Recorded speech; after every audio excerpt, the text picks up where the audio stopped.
जैसे ही हम आज अपनी ज्ञान यात्रा पर निकलते हैं, यीशु कफरनहूम में अपने घर वापस आ रहे हैं। उनकी उपस्थिति की खबर जंगल की आग की तरह फैल रही है। दरअसल यह पहली बार दर्ज किया गया है कि धार्मिक नेता यह सुनने के लिए आए हैं कि यीशु क्या कहने वाले हैं। लूका 5 इस कथा को आगे बढ़ाता है, जैसा कि हम इसे कालानुक्रमिक रूप से अध्ययन कर रहे हैं। अब अगली घटना हमारे लिए यहाँ पद 17 से शुरू होकर दर्ज की गई है। यह हमें बताता है कि वहाँ फरीसी थे, शास्त्री थे, वे मूसा की व्यवस्था के विशेषज्ञ थे। वे शायद वहाँ इसलिए थे कि यीशु जो भी कहें उसे लिख लें ताकि उनकी शिक्षा में कोई कानूनी गलती ढूंढ सके। वैसे फरीसी शब्द का अर्थ है अलग किया हुआ। देखिए, मलाकी और मत्ती के बीच के 400 वर्षों में, उन मौन वर्षों में जब परमेश्वर ने कुछ नहीं कहा था, यह समूह बहुत प्रमुख हो गया था। ये लोग मूसा की व्यवस्था के प्रति बहुत समर्पित थे। समस्या यह थी कि उन्होंने व्यवस्था में हजारों नियम और विधियां जोड़ दी थीं। मैं आपको एक उदाहरण देता हूं। व्यवस्था में यह आवश्यक था कि सब्त के दिन कोई काम न किया जाए, लेकिन सवाल यह उठा कि वास्तव में काम किसे माना जाए। इसलिए फरीसियों ने काम को 29 श्रेणियों में विभाजित किया और प्रत्येक श्रेणी को हजारों मानव निर्मित नियमों में बांट दिया गया। उदाहरण के लिए, कोई बोझ उठाना निश्चित रूप से काम माना जाता, लेकिन आपको यह परिभाषित करना होता कि आखिर बोझ किसे कहा जाए। तो वे इस पर बहस करते थे कि क्या बच्चे को उठाना बोझ है, क्या कुर्सी को उठाकर इधर उधर रखना बोझ है, और वैसे कितना खाना उठाना बोझ माना जाएगा। तो उन्होंने जरा सोचिए, यह तय किया कि आप अपने मुंह तक उतना दूध उठा सकते हैं जितना एक घूंट में आ जाए, तो वह बोझ नहीं माना जाएगा। या आप चम्मच में उतना खाना उठा सकते हैं जिसका वजन एक सूखे अंजीर से कम हो। अब मैं आपको बताऊं, एक सूखा अंजीर शायद एक चॉकलेट से ढके डोनट से कहीं हल्का होता है। तो मैं खासकर सब्त के दिन कोई अच्छा फरीसी नहीं बन पाता। तो यहां ये सारे फरीसी और शास्त्री बैठे हैं, वे इस घर में बैठे हैं और वे यीशु को किसी न किसी छोटे से नियम उल्लंघन में पकड़ने का इंतजार कर रहे हैं। अब यीशु उन्हें उनकी उम्मीद से भी बढ़कर जवाब देने वाले हैं।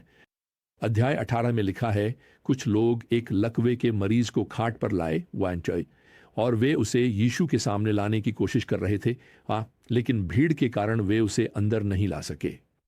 तो वे छत पर चढ़ गए और खाट समेत उसे छत की टाइलों के बीच से नीचे यीशु के सामने उतार दिया।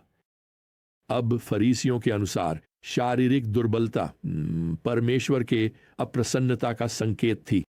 तो जब इस लकवे के मरीज को नीचे उतारा गया और वह जमीन पर पहुंचा, तो फरीसी और शास्त्री, सच कहें तो उन्हें उसकी कोई परवाह नहीं थी। लेकिन यीशु उसकी आस्था और उसके दोस्तों की आस्था पर ध्यान देने वाले हैं, और वे यहाँ पद 20 में कहते हैं, मनुष्य 20 तेरे पाप बाद क्षमा किए गए हैं। अब इसके साथ ही फरीसी और शास्त्री शायद अपनी सीटों से गिर ही पड़े होंगे। उन्होंने यहाँ पद 21 में अपने आप से कहा, यह कौन है जो निंदा की बातें करता है? परमेश्वर के सिवा और कौन पापों को क्षमा कर सकता है? अब उन्होंने यह बात जोर से नहीं कही, उन्होंने यह बात अपने मन में कही थी। तो कल्पना कीजिए, जब यीशु ने यह साबित कर दिया कि वे उनके मन की बातें भी पढ़ सकते हैं, तो वे कितने चौंक गए होंगे। पद 22, तुम अपने मन में क्यों सोचते हो? क्या कहना आसान है, तेरे पाप क्षमा किए गए हैं, या यह कहना उठ और चल फिर? स्पष्ट है, किसी को यह कहना आसान है कि तुम्हारे पाप क्षमा हो गए हैं। मेरा मतलब है, कौन साबित कर सकता है कि वे हैं या नहीं? तो अपसजुन यीशु यहाँ पद 24 में आगे कहते हैं, परंतु ताकि तुम जान लो कि मनुष्य के पुत्र को पृथ्वी पर पाप क्षमा करने का अधिकार है। सो वह उस लकवे के मारे हुए व्यक्ति से कहते हैं, मैं तुझसे कहता हूं, ही उठ, अपनी खाट उठा और अपने घर जा। और तुरंत वह उनके सामने उठ खड़ा हुआ, जिस बिस्तर पर वह लेटा था उसे उठा लिया और अपने घर चला गया, परमेश्वर की महिमा करता हुआ। वाह, अब आप इसके बारे में क्या कहेंगे? मेरा मतलब है, आप इसका क्या जवाब देंगे? स्पष्ट है, यीशु के पास पाप क्षमा करने का दिव्य अधिकार है और यहाँ यह शारीरिक चंगाई इस आत्मिक दावे का प्रमाण है कि वह पापों को क्षमा कर सकते हैं। खैर, अगली घटना जो घटित होती है और जो मत्ती, मरकुस और लूका में दर्ज है, वह यह दिखाती है कि यीशु के पास लोगों के जीवन को बदलने का अधिकार है। देखिए, जब यीशु ने उस लकवे के मारे आदमी को चंगा किया, उसके बाद वह गलील की झील के किनारे चलने लगे और वह एक व्यक्ति से मिलने जा रहे थे जिसका नाम लेवी था, जिसे मत्ती भी कहा जाता है। अब मत्ती एक कर वसूलने वाला है। असल में उसने रोम के लिए काम करने के लिए अपनी आत्मा बेच दी है ताकि वह अपने ही यहूदी लोगों से कर वसूल सके। रोम सरकार यह तय करती थी कि किसी क्षेत्र में कितना कर एकत्र किया जाना है। कर वसूलने वाला दरों को बढ़ा देता था और रोम द्वारा तय की गई राशि से अधिक वसूल कर मुनाफा कमाता था। वह ऊपर से अपना हिस्सा निकाल लेता था और ऐशो आराम की जिंदगी जीता था। तो उन दिनों में एक कर वसूलने वाले को लालची, चोर और गद्दार माना जाता था, जिसने अपने लोगों को छोड़ दिया था और जाहिर तौर पर अपने देश के परमेश्वर को भी त्याग दिया था। तीनों सुसमाचारों में लिखा है कि यीशु ने बस उससे कहा, मेरे पीछे चलो। बस इतना ही। अब यीशु निश्चित रूप से मत्ती के बारे में सब कुछ जानते थे और फिर भी उन्होंने उसे अपने पीछे चलने के लिए आमंत्रित किया। लूका के सुसमाचार के 5वें अध्याय की 28वीं आयत में यह इस तरह लिखा है, और सब कुछ छोड़कर मत्ती उठ खड़ा हुआ और उसके पीछे हो लिया। कल्पना कीजिए, यीशु ने प्रभावी रूप से कहा, मत्ती, मैं जानता हूं कि तुम कौन हो, मैं जानता हूं कि तुमने क्या किया है, लेकिन मैं यह भी जानता हूं कि यदि तुम मेरे पीछे चलोगे तो तुम क्या बन सकते हो। और मत्ती ने ठीक वैसा ही किया। आप जानते हैं, सुसमाचार आज भी वही निमंत्रण देता है। यीशु वह जानता है कि आप कौन हैं, वह जानता है कि आपने क्या किया है, लेकिन वह यह भी जानता है कि यदि आप उसका अनुसरण करेंगे तो आप क्या बन सकते हैं। अब यहाँ 29वीं आयत में दी मत्ती जो अगला काम करता है, वह एक बड़ी दावत का आयोजन करता है। वह यीशु के लिए भव्य भोज का आयोजन करता है और यहाँ बताया गया है कि उसने कर वसूलने वालों के बड़े समूह को रात के खाने के लिए आमंत्रित किया। अब फरीसी इस पर विश्वास नहीं कर पा रहे हैं। वास्तव में एक लेखक ने इसे इस तरह कहा है, वे सोच रहे हैं कि अगर यीशु सच में वही होते जो वह दावा करते हैं तो वह कर वसूलने वालों की बजाय उनकी संगति चाहते। ये ऐसा है जैसे किसी ड्रग कार्टेल को आमंत्रित करना, यह ऐसा है जैसे माफिया को रात के खाने पर बुलाना। वह गलत लोगों के साथ भोजन कर रहे हैं। खैर, यीशु उनकी शिकायत सुनते हैं। वह यहाँ पद 30 में उत्तर देते हैं, जो स्वस्थ हैं उन्हें चिकित्सक की आवश्यकता नहीं होती, बल्कि जो बीमार हैं। मैं धर्मियों को नहीं बल्कि पापियों को मन फिराव के लिए बुलाने आया हूं। अब मत्ती का उद्धार कम से कम 2 बातें हमें सिखाता है। पहली बात, कोई भी अविश्वासी उद्धार से परे नहीं है। आप जानते हैं, मत्ती मूल रूप से एक कठोर हृदय वाला अपराधी था। जैसा कि मैंने उल्लेख किया है, आज के समय में उसे एक माफिया सदस्य माना जाता कि जो अपने ही लोगों से जबरन पैसे वसूलता था। लेकिन वह मसीह के सुसमाचार की पहुंच से बाहर नहीं था, इसलिए उस व्यक्ति को अपनी प्रार्थना सूची से अभी मत हटाइए। कोई भी अविश्वासी उद्धार से परे नहीं है। दूसरी बात, एक और शिक्षा यह है, कोई भी विश्वासी जिम्मेदारी से परे नहीं है। आप जानते हैं, अपने खोए हुए मित्रों को यीशु से मिलवाना हमारी जिम्मेदारी है। यहां मत्ती है, उसके घर में जिज्ञासु अविश्वासियों की भीड़ है।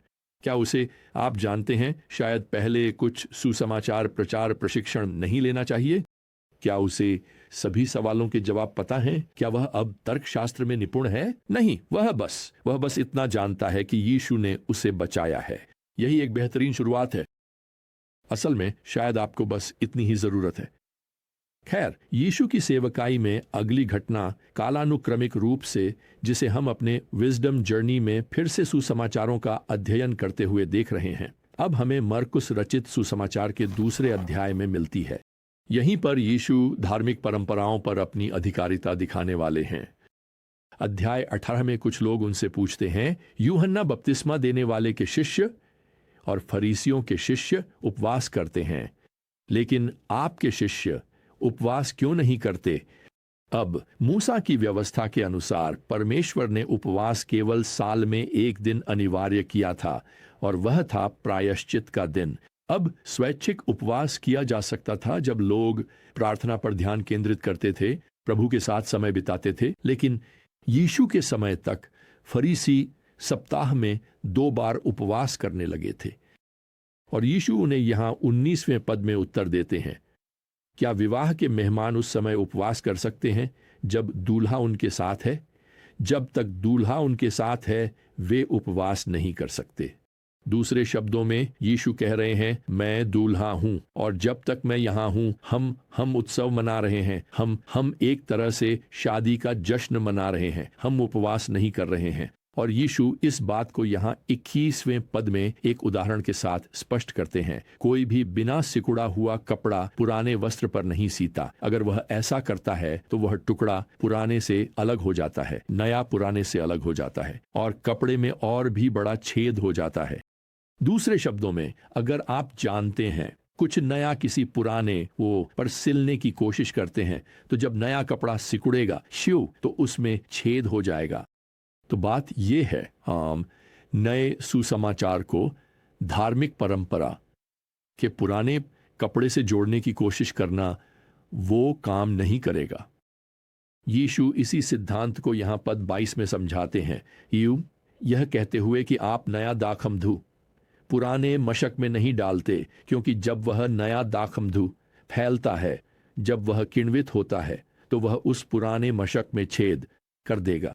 तो यीशु कह रहे हैं, देखो मैं अनुग्रह का यह ताजा सुसमाचार ला रहा हूं, इसे तुम्हारे पुराने मनुष्यों द्वारा बनाए गए धार्मिक नियमों के साथ नहीं मिलाया जा सकता।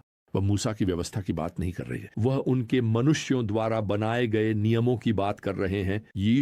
यीशु उनके सभी मानवीय परंपराओं और मनुष्यों द्वारा बनाए गए नियमों को सजाने के लिए नहीं आए थे। प्रियजनों, यीशु अनुग्रह का एक नया युग प्रस्तुत कर रहे हैं। अब हम परमेश्वर के पास बलिदानों और अनुष्ठानों के माध्यम से नहीं आते, है ना?